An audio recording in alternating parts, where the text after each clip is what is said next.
अपने पसंदीदा शो के फुल एपिसोड देखने के लिए अभी डाउनलोड करें दंगल प्ले ऐप।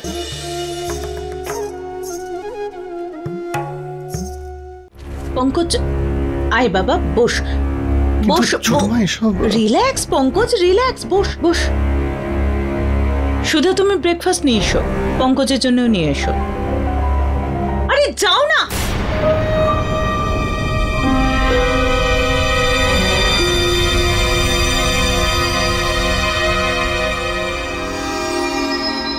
আমি নিজেই বুঝতে পারছি না যে কে এটা তুমি ধৈর্য ধরো আমি খোঁজ নিচ্ছি আরে খোঁজ নিয়ে কি হবে ওই এডিটরের সঙ্গে আমি নিজে দেখা করব প্রয়োজন পড়লে ওর বসের সঙ্গে দেখা করব আই উইল শো देम ওদের কোর্টে নিয়ে যাব আমি পঙ্কজ রিল্যাক্স পঙ্কজ তুই জানিস যে এরা নিউজ বানানোর জন্য যা খুশি করতে পারে না না রে বাবা সাধারণ মানুষ সব সময় জানতে চায় যে যারা প্রাসাদে থাকে তারা কিভাবে জীবন কাটায়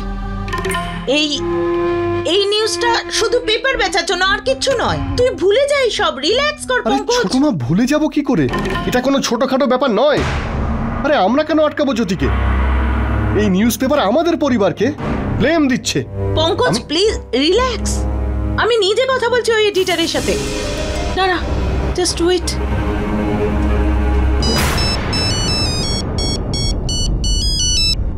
হ্যালো এসব কি ছাপিয়েছেন মানে কি বলতে চাইছেন আপনি হ্যাঁ কে লিখেছে এই নিউজটা মিসেস বশিষ্ঠ নিউজ বানানো হয় না সত্যি হয় আর আপনার থেকে ভালো এটা কে জানে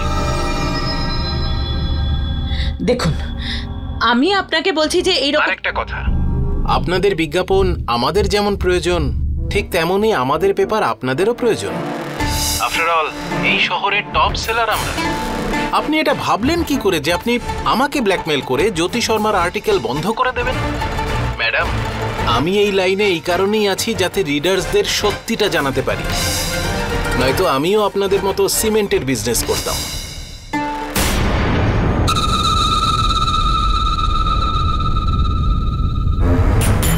আমার কথাটা শুনুন এটা আপনাদের অর্গানাইজেশনের প্রবলেম যেই হোক না কেন যে রিপোর্টার এই নিউজটা লিখেছে আজকের পরে সেই রিপোর্টার আপনার অফিসে যেন চাকরি না করে যদি আমরা কোর্টে যাই তাহলে আপনার অফিসে তালা পড়ে যাবে বুঝেছেন আপনি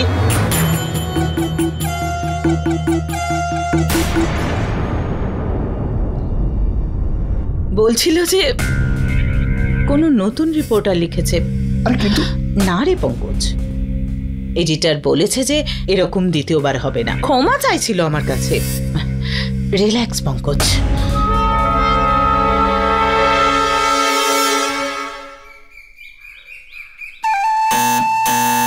এতক্ষণে সময় হলো দুধওয়ালা দুধের বাসনটা তো নিয়ে যা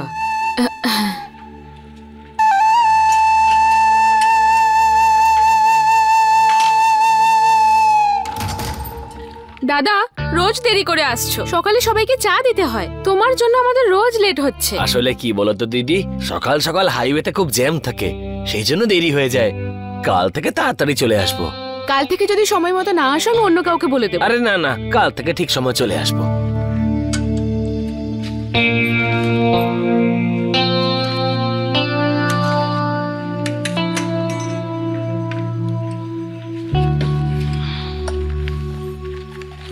আরে কোথায় যাচ্ছিস সুষমা আমাকে সাহায্য কর খাবার বানাতে হবে কেন বৌদি এখনো ঘুম থেকে ওঠেনি আমি বাবাকে নিউজ পেপারটা দিয়ে আসছি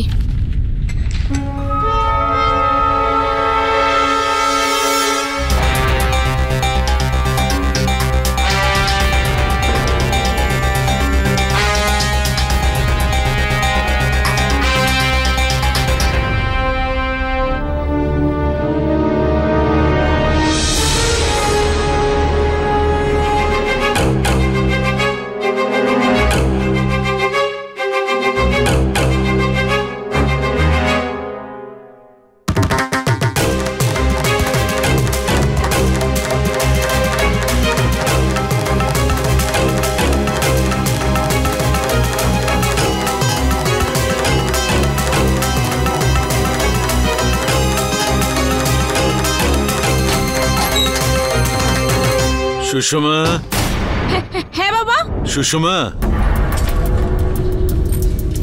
মা আমাকে ওই কাগজটা দে তো, যাতে জ্যোতির আর্টিকেলটা ছাপা হয়েছে। আর ওই কল্পনা যেটা দিয়ে গেল, সবাই তো পড়ছিল, কি জানি কোথায় কে রেখেছে। আমি সকাল থেকে ওটা খুঁজে যাচ্ছি। হ্যাঁ ওই আসলে মা আমি ওই আর্টিকেলটা কেটে রেখে দেব, আমি ওগুলো কালেকশন করব। বাবা আমি ওটা পরে খুঁজে রাখবো, আমি তোমার জন্য চা নিয়ে আসি। হয়তো এখানেই রেখেছে পুরনো কাগজের মধ্যে। না বাবা, বাবা ওখানে নেই, আমি খুঁজে দেবো তোমায় বাবা। আরে মা আমিও তো শুধুই বসে আছি, আমি খুঁজে দিচ্ছি। না বাবা না, আমি খুঁজে দেবো বলছি তো। আরে সুষমা, এখানে দাঁড়িয়ে কি করছিস বলতো? চল না, দীপুর জন্য দেরি হয়ে যাবে খাবার বানাতে। চল। ওই বাবা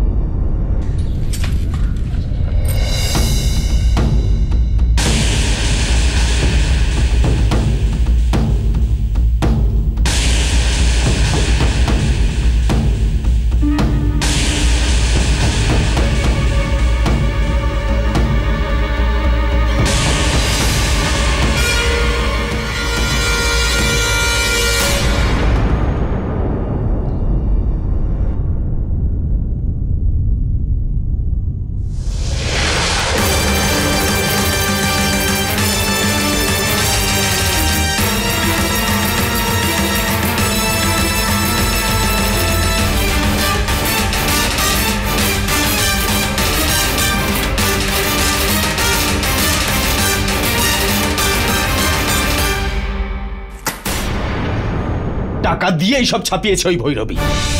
সবকিছু শেষ হয়ে গেছে বাবা, তাও তাও শান্তি হচ্ছে না বাবা। যদি সুধা ওখানে না থাকতো না, তাহলে জানি না আমি কি করে বসতাম। আর এই খবরের কাগজের লোকগুলোকে তো আমি ছাড়বো না। না সন্দীপ, ওদের সাথে ঝগড়া করার কোনো দরকার নেই। দেখো পুলিশ কেস হতে পারে, আর যেটা হয়ে গেছে সেটা তো আর বদলানো যাবে না। দীপু বৌমা ঠিক কথা বলছে, প্রথমেই আমাদের উপরে এত ঝড়ঝাপটা গেছে। আমার তো একটাই চিন্তা হয় যে জানি না এবার লোকে কি বলবে। তার উপরে জ্যোতি দিদিও বাইরে বেরোতে সমস্যায় পড়বে।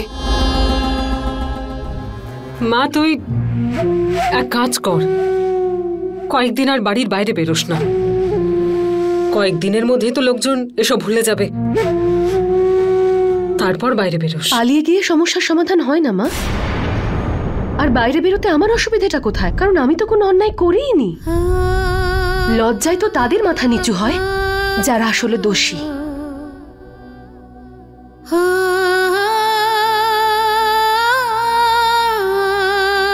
হ্যাঁ,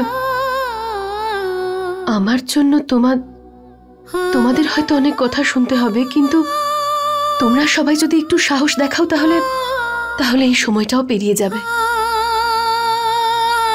এই মুহূর্তে আমার যেটা দরকার তা হলো তোমাদের সঙ্গ, আর কিচ্ছু না। মা সম্পর্ক তো হয়ই সঙ্গ দেওয়ার জন্যে।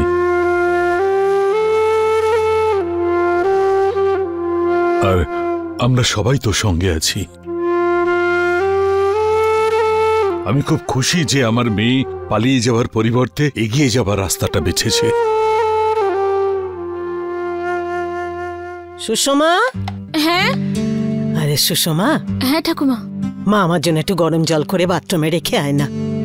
ঠাকুমা জল তো বসিয়ে দিয়েছি, শুধু দিদি আর দাদার টিফিনটা রেডি করছিলাম, নয়তো ওদের দেরি হয়ে যাবে। আরে এগুলো আমি করে দিচ্ছি, তুই যা, তুই বালতি নিয়ে আয়। আর বালতির মধ্যে কোনো জল আনবি না কিন্তু, হ্যাঁ? ভারী জিনিস এই সময় তুলতে নেই, যা খালি বালতিটা নিয়ে আয়।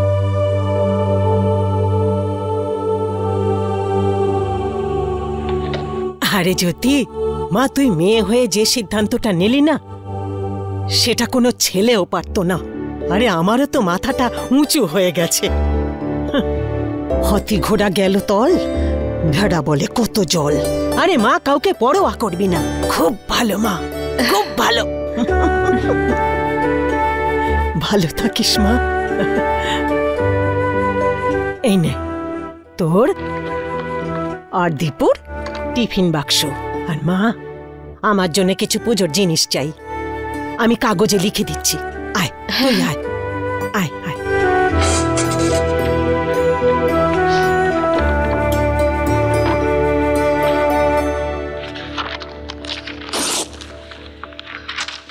ঠাম্মি, এটা তো সুষমার নোটবুক, ওর স্কুলের।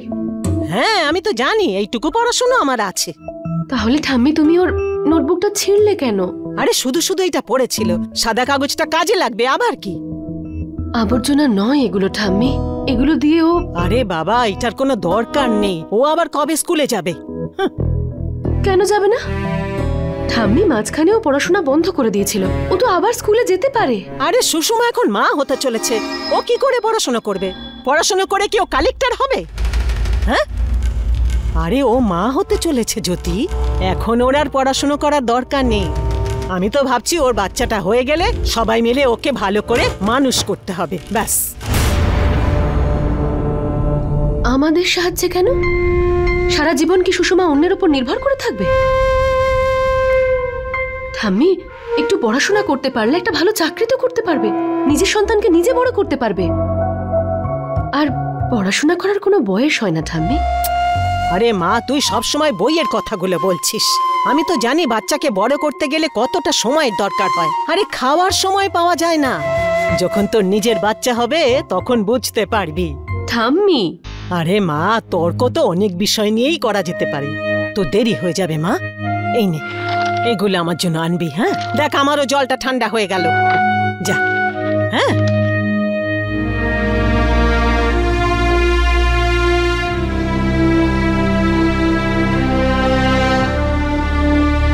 না সুষমা, আমি তোর সাথে এরকম হতে দেব না। তোকে তোর ভবিষ্যৎ, তোর জীবনটা নষ্ট করতে দেব না আমি। আরে এই দেখ, আমাদের পাড়ার মেয়ে, এর ছবি কাগজে এসছে। আরে হ্যাঁ, বিয়ের পরেও ইলিগাল অ্যাফেয়ার ছিল অন্য লোকের সাথে। আগে শ্বশুর বাড়ির লোকেরা বাড়ি থেকে বের করে দিয়েছে, আর এখন ডিভোর্সও হয়ে গেছে। সেই জন্যই তো ছবি ছেপেছে এই খবরের কাগজে। আরে তুই একটু চেষ্টা কর না, তোর ছবিও বেরোবে। কত হলো? 10 টাকা। এই না,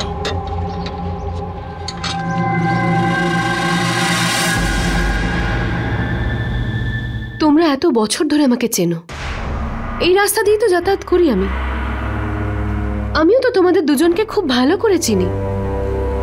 পাড়ার পুজোর জন্য বাড়িতে এসে চাঁদা নিয়ে যেতে, দিদি বলে ডাকতে আমায়। তোমাদের দিদিরাও তো আমার সঙ্গেই পড়তো, প্রতিদিন আমাদের বাড়িতে যাওয়া আসা ছিল। কিন্তু আজ যেটা নিউজ পেপারে ছেপেছে, তোমরা সেটাকে বিশ্বাস করছো। এত বছর ধরে যেটা দেখেছো তোমরা, সেটাকে নয়।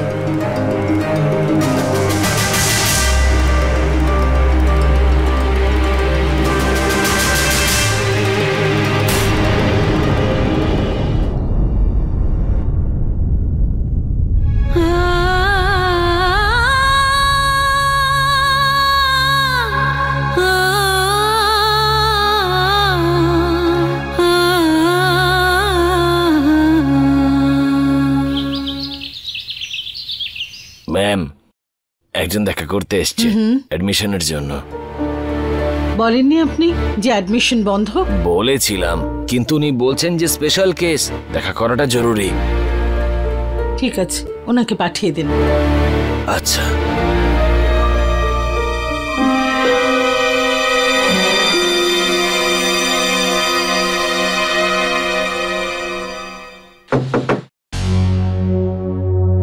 Please come in. নমস্কার। নমস্কার, please have a seat. Thank you. বলুন, কিরকম স্পেশাল কেস? আসলে ক্লাস 12-এর অ্যাডমিশন লাগবে। লাস্ট ইয়ার এক্সাম দিতে পারেনি, এই বছর প্রেগনেন্ট। আমি এটা চাই যে এই বছরই যেন ওর বোর্ড এক্সামটা দেওয়া হয়ে যায়। সাহস বলবো না বিশ্বাস, মেয়েটা প্রেগনেন্ট আর আপনি ওকে স্কুলে পাঠাতে চাইছেন? কি হয় আপনার? আসলে ও আমার ছোট বোন। আর ওর স্বামী?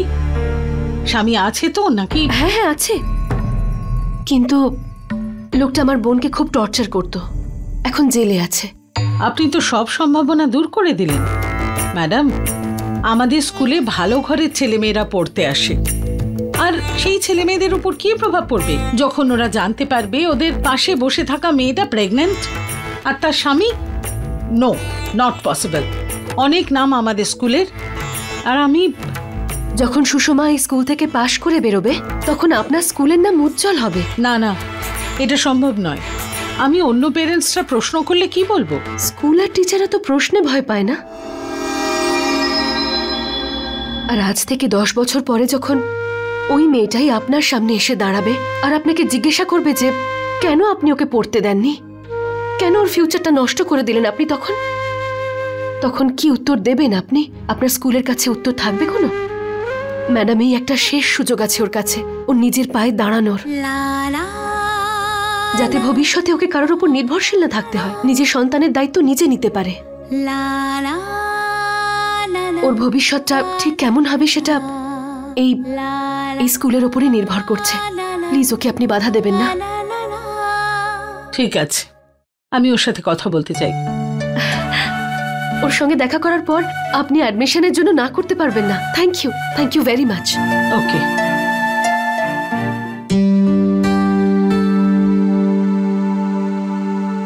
আরে তুই তো খুব সুন্দর বানিয়েছিস, আমার থেকেও ভালো বানিয়েছিস। হ্যাঁ, বাহ। ওয়াও, জানো আমাদের বাড়িতেও যে কাজ করে সে এইভাবেই বড়ি দেয়। তুমি জানো আমি বড়ি নিয়ে খুব খেলতাম। খেলতে? এই বড়িগুলো নিয়ে? তোমাকে নিশ্চয়ই খুব বকাঝকা করতো সবাই মিলে। না না ঠাম্মা, বাবা আমাকে কোনোদিনই বকতো না। ও কি বলছে? আরে বৌমা। হ্যাঁ মা, আসছি। ওদের বাড়িতে কাজের লোক বড়ি বানায়। আরে সুষমা, ও একটা বোকা, ও বকবক করেই যায়, ওর কথা মনে ধরিস না মা। কত কথা ভুলে যাব ঠাকুমা। সত্যি কথা এটাই, আমি এই বাড়ির কেউ না। না নিজের সংসার আছে, না কোনো বাড়ির কাজের লোক আমি, না কারোর বউ হতে পেরেছি। এই সব কথা আমায় সহ্য করতে হয়। সত্যি তো এটাই, সবার কাছে বোঝা আমি।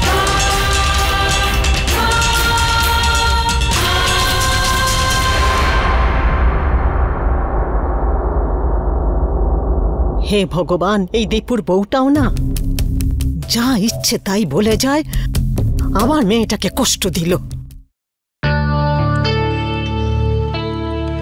মাচা। আরে দিদি, তুমি চা খাবে? সুষমা বস না, তোর সাথে একটু কথা বলার আছে। বলো। বলবো আর কি, এক্ষুনি যে কথাটা তোকে বলবো না সেটা শুনে তুই খুব খুশি হবি। সুষমা, তোর জীবন বদলাতে চলেছে। জীবন? আমার জীবন আর কখনো বদলাবে না। প্লিজ আমার সামনে এসব কথা বলবি না তো। আরে তোর জীবন তো এইসবে শুরু হয়েছে, আর তোর গন্তব্যে এই পথ দিয়ে যেতে হবে। তোর ক্লাস 12 এর অ্যাডমিশন ফর্ম।